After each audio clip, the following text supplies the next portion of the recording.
thank you so much for giving us this insight into the interviews and signing agreements and things connected to work. Now, a lot of jobs are not made public these days. It's more of word of mouth. Some employers depend on their employees to get people for them or suggest people.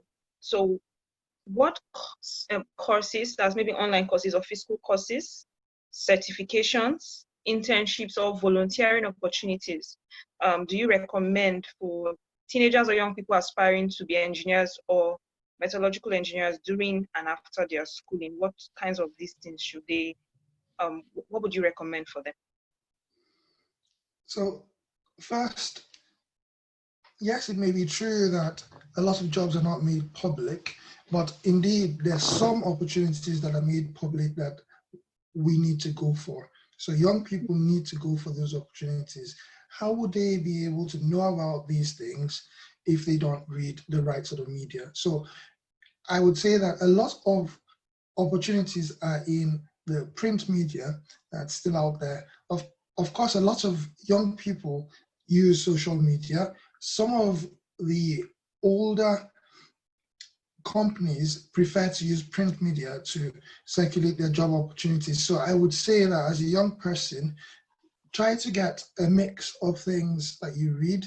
There are e-versions of some of these publications out there that you can actually get off the internet for free and read. So those jobs will be published in there.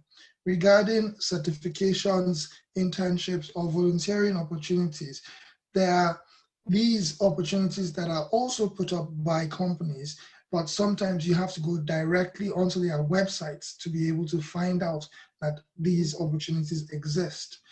There is a whole lot of information out there. It depends on how well we search for that information and then what we do with it. Also, you've got to use or leverage on your networks. If you don't have a network, start building one now, please. And there are tools that will help you do that. You can start on Twitter, but there are formal tools to help you do that. There is LinkedIn. You can use LinkedIn and it's free to use. Of course, there are premium versions of LinkedIn, but those are targeted for specific users. So it's free to use and you can network with a lot of people there. And regarding volunteering, if you see an opportunity to volunteer with an organization that is maybe helping to provide clean water, you can do that. And who knows, you might get exposed to the technology that is being used to purify the water. That's something that a materials or a metallurgical engineer can get involved with. And who knows, tomorrow you might be working for a big project.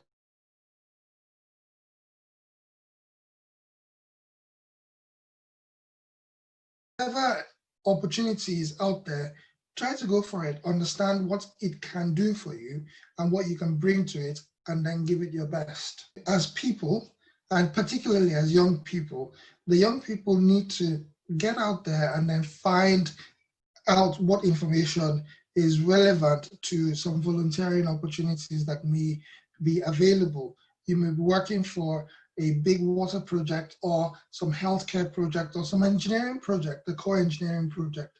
Ultimately, you may be exposed to some technology which will help you get your leg on the next rung of the ladder, your career ladder. And that's how things start. So get out there, get the information, and then get to moving forward on your career. I didn't touch very much on certifications. There are certifications that you can start with very early on in your career.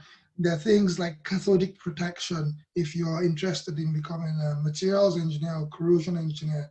And if you know the basics about electricity, you can actually take that course.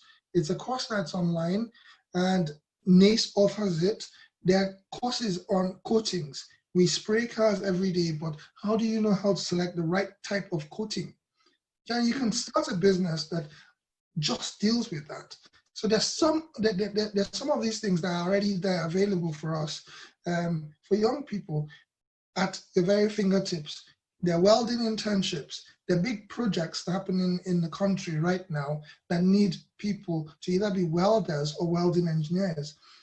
The big gas pipeline projects that are happening. So people need to pay attention to the news, understand what opportunities are there, go into these companies providing the services to support all these infrastructure projects that are happening. And that's how we start to develop as engineers. Wow, that's awesome. And I would just request that if you could, off your head, just um, give a template of what that pitch should be like, because they might send emails. So if you're sending a cold pitch to a brand, maybe they didn't see a volunteering opportunity, but they want to offer their services and say, okay, hey, you didn't put out an ad, but I'm interested in working for you. I don't mind working for free. I've learned, I've hard work. So what can you just give us a breakdown briefly of what a template will look like for a cold pitch? So it's as much as it is to their benefit, that is the company's benefit, as it is to your benefit. So as with everything, you have to highlight what you can do for them and how that is going to help the company.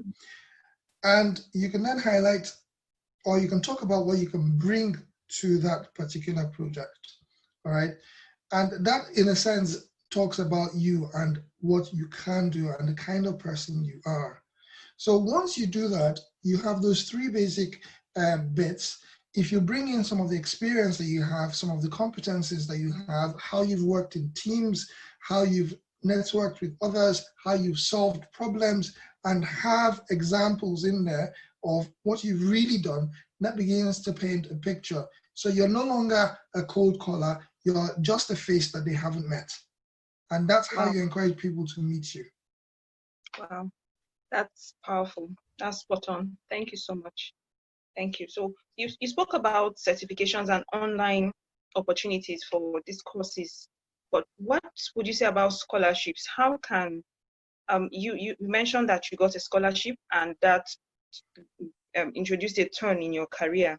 So can you please walk us through the scholarship process? What does it involve? What do they need? Because sometimes people see these scholarships and just conclude that they are not qualified. I think that happened to me, but not conclude I was not qualified. But I just felt, okay, scholarships maybe it's for first class and things like that. So what do you have to say about applying for scholarships, writing IELTS and things like that from your experience?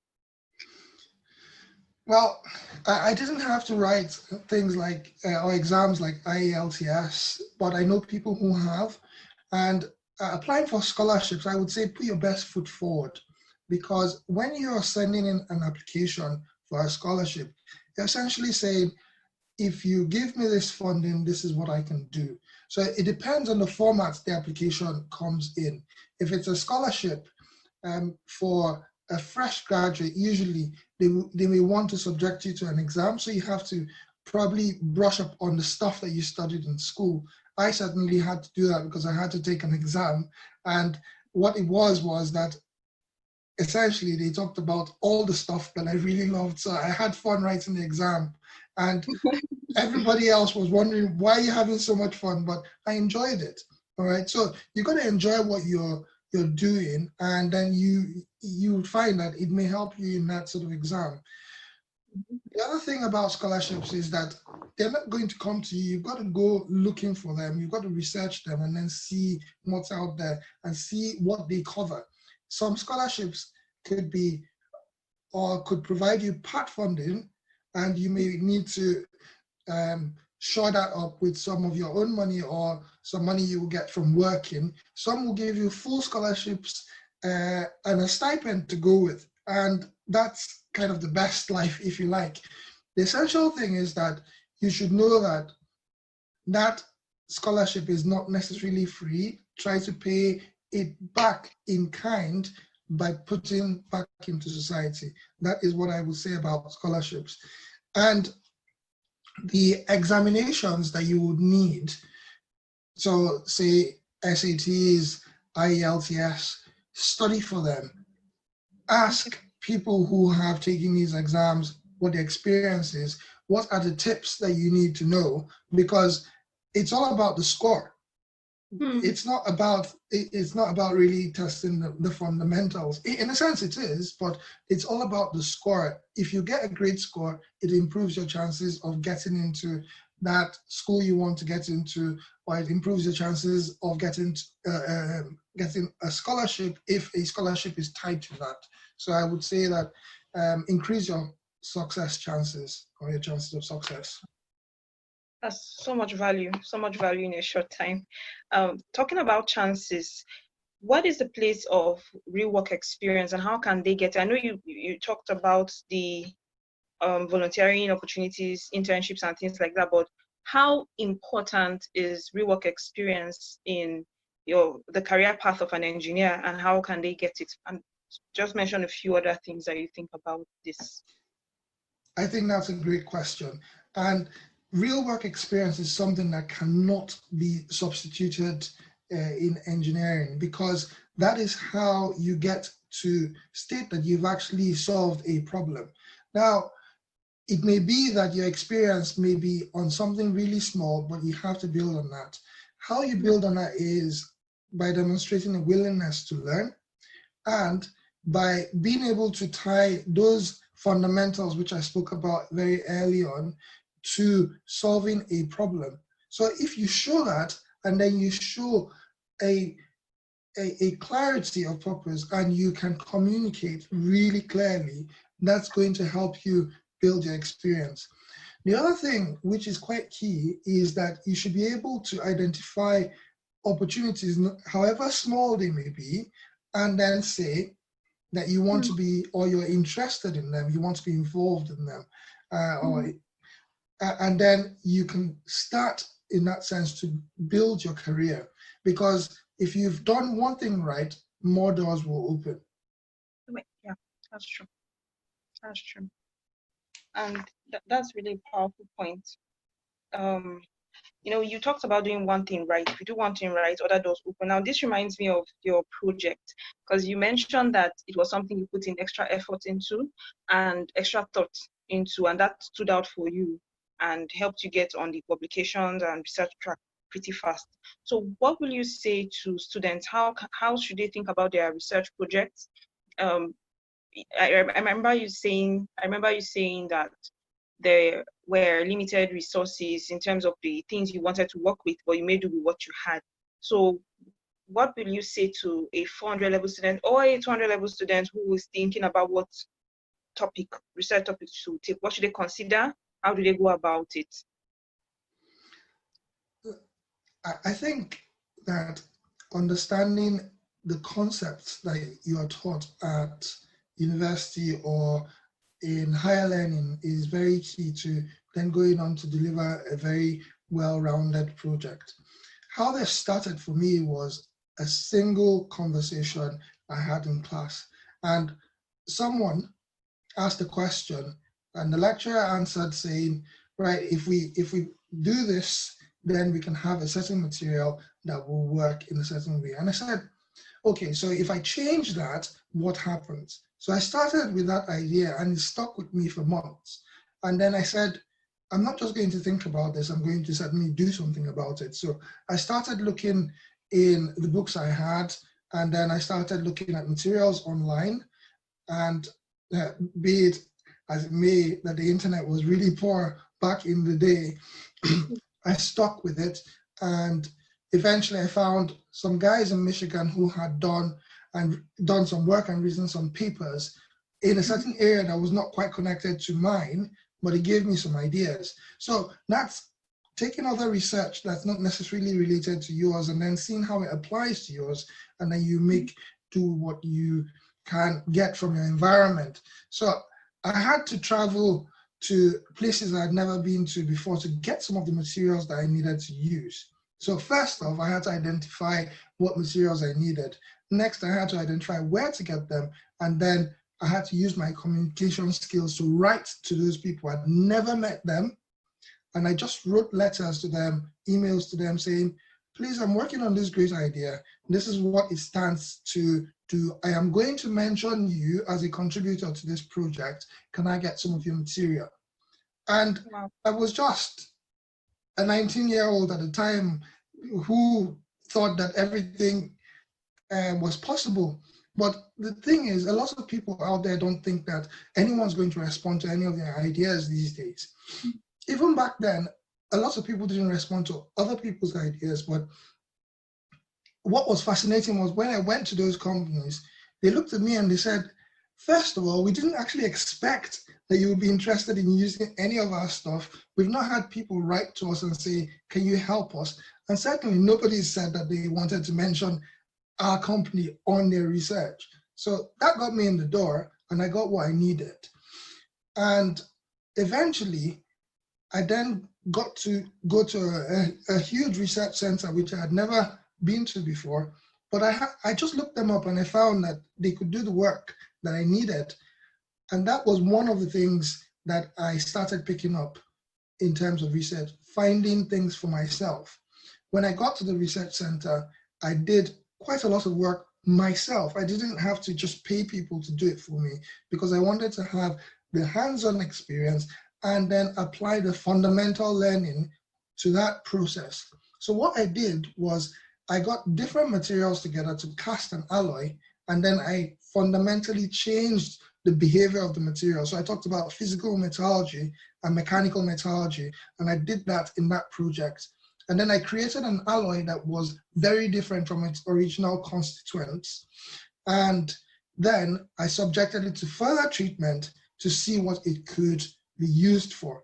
And when I said I didn't think about protecting my ideas, I could have protected that and then ultimately spun off a business off of that. But as it would be, at that time I was only focused on getting marks in my project and then just finishing off with uni and going off to do other things. Now, that may be something that came from years ago, but it's something that can be commercialized in the future.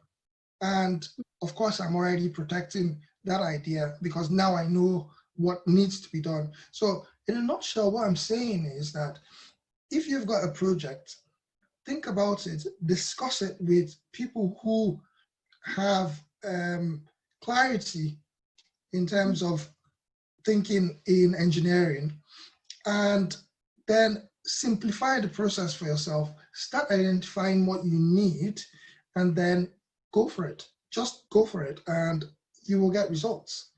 That's what I did, and that's what set me on the path I'm currently on.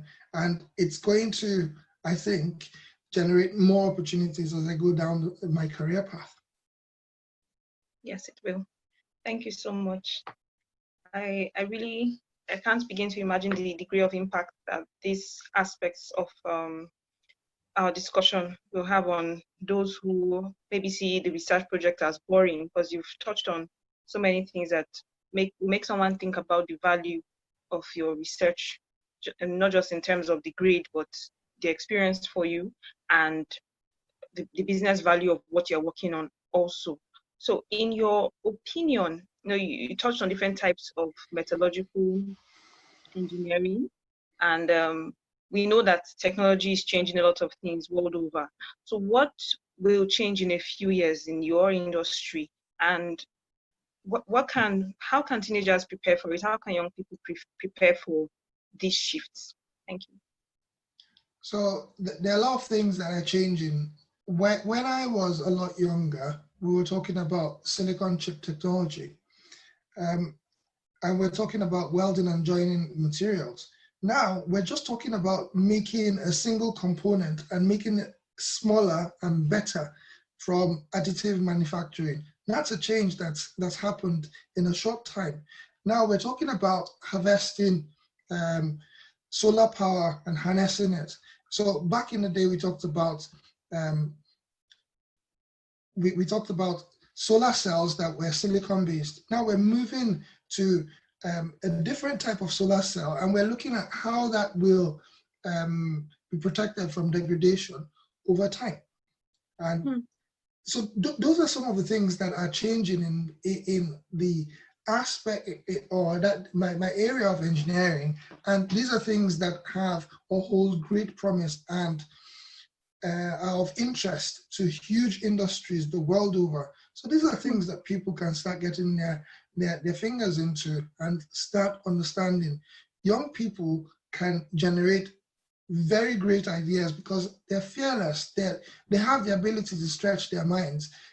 A lot of us who are now slightly older sort of restrict ourselves because we want to be very sure that we have this body of knowledge. But young people really try to experiment, and when they have these experiments or have these ideas, they want to follow up on them, and I would encourage people to do that. Another thing that is changing is the way we use technology to work. So now we're harnessing technologies that were not there in the first place, that have been recently created in many more ways, and we're doing things faster and better. So there are opportunities out there for young people to get tech savvy and start impacting lives around the world. That's really powerful. And speaking about being tech savvy, can you in a few minutes talk about the place of programming in your industry? Is that an essential skill or a skill you recommend for an engineer? Yes, I would say that is a fundamental skill, because you want to build programs that are going to help you do things faster, automate processes. For example, I have got programs that help me calculate where I would have or experience corrosion on very massive plants. Some of the plants I work on or I am responsible for have pipe work, that's piping, that can stretch from one city to another. In fact, on one of my plants, if you join the pipe work, it's about the distance between Edinburgh and Paris and back. So that is quite close to 2,000, that's quite close to 2,000 kilometers, I think. Now, when you look at that, what is the chance that you physically will find a problem in an area that is going to be a huge, of huge consequence? It's quite low if you want to do it physically. But having the ability to program something to create software that will automate that for me and will take in some parameters and study how that process or model how that process is going to work on the pipework will help me identify much quicker and faster and efficiently where the degradation is going to occur. And then I can then start to apply some mitigations before the problem comes. That's how programming is helping in my day-to-day job. It's also helping to enable me to communicate with other people who only understand things that come in programs. All right, so I would say that if you can code, then it will be helpful. If you can't, but you understand how to automate processes, then that's also helpful. Wow. It has been so insightful, so valuable, and it has addressed many questions that teenagers have. So the last thing I would ask you is, what is your word of advice to teenagers in a time like this, teenagers in Nigeria specifically? What would you say to them? I would say the very first thing is not to give up, not to lose hope, because the world is your oyster. You can do anything that you want to do. And believe me, you can do anything you want to. You can go to the best institutions in the world. Doesn't matter where you were born or the schools you went to. If you work hard enough, you can get in there. That's the first thing. So having that mindset, be ready to explore, give it your best. All right. Look for resources that will help you on your way to get into to achieve things. Plan your career. Start quite early to think about these ideas and concepts that you have maybe heard about in secondary school or in higher learning. All right. Speak to people about them. What opportunities can come out of these things? What are you going to be able to do? Are you looking to start a business and commercialize an idea? Speak to somebody about it. Are you looking to get a formal job in a company and then rise through the ranks? Speak to someone about career development. Now, plan your career. As I said, you have to think not just about how you get in the door, but how you advance. And after you've advanced, you need to think about what transitions you're going to make, what decisions you are going to take in terms of which way your career goes. Do you want to stay in a core technical role, or do you want to go into a more business-focused role? If you do that, having the right skills behind you, you will probably excel in that role because you have already made that plan for yourself. And it's not too early to start thinking about your retirement. I certainly know what I want to start doing when I am retiring, right? And like I said, I started on a very fast track. I slowed things down. I probably will go on to the fast track again, but I know where I want my career to end up. The question is, do you? If you don't, you've got the opportunity to start now. Wow. Thank you so much. Thank you so much. We really appreciate all the thought, all the effort put into preparing for this interview, and the insight has been powerful. I'm very sure we'll get feedback from the audience, and a lot of people will have their eyes opened with the things you've shared. I look forward to having you again. We all do on My Career Story. Phillip, thank you. Thank you very much, Stephanie. And I hope that anybody who has a question can pass on their questions to you. I'll be happy to help in any way I can. Okay, we will definitely work out a way for us to meet, maybe a Q&A day or something like that, but in the near future, we would have that. Thank you very much.